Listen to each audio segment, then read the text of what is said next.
એક આવો સવાલ પૂછાયેલો છે કે ભારતીય વિધિ આયોગ નીચેના પૈકી કઈ સંસ્થા છે? મિત્રો, વિધિ આયોગ એટલે કે ભારતનું કાયદા પંચ, ઇંગ્લિશમાં કહો તો ભારતનું લો કમિશન.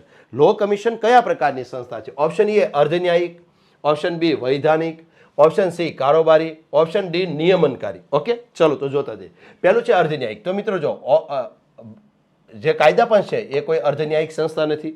બીજું, કાયદા પંચ છે એ બિનબંધારણીય અને એક બિનવૈધાનિક સંસ્થા છે. મિત્રો ખાસ નોંધો, ભારતનું કાયદા પંચ એક બિનબંધારણીય અને બિનવૈધાનિક સંસ્થા છે, તેથી બી ઓપ્શન પણ નહીં આવે.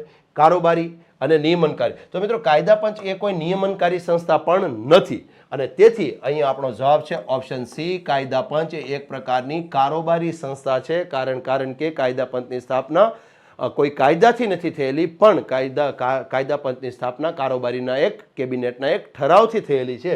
તેથી કાયદા પંચ અથવા વિધિ આયોગ એક પ્રકારની કારોબારી સંસ્થા છે, અને તેથી મિત્રો આ સવાલમાં આપણો જવાબ છે ઓપ્શન સી, કારોબારી.